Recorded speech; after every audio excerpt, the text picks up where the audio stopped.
हा आहे एडिस डास. एडिस डासापासून आपल्याला डेंगी होऊ शकतो. डेंगीशी मुकाबला करण्यासाठी डेंगीचा प्रतिबंध केला पाहिजे, कारण उपचारापेक्षा प्रतिबंध कधीही चांगला.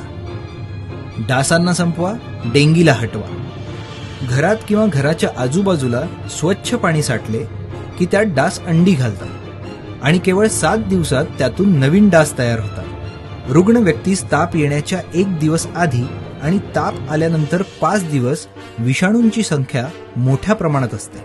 त्यावेळी त्या रुग्णास डास चावल्याने ते विषाणू त्या डासाच्या शरीरात प्रवेश करतात.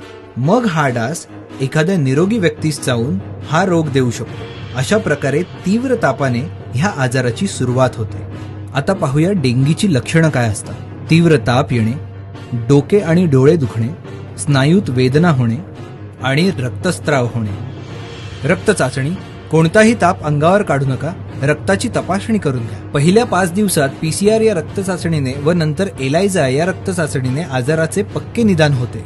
या 2 चाचण्यांव्यतिरिक्त NS1 व IgM या शीघ्र निदान पद्धती रॅपिड टेस्ट सुद्धा उपलब्ध आहेत, पण पक्क्या निदानासाठी PCR किंवा एलायझा चाचणी करावी. 7 दिवसात पूर्ण डास तयार होतो, म्हणून आठवड्यातून 1 दिवस पुढील उपाययोजना करा.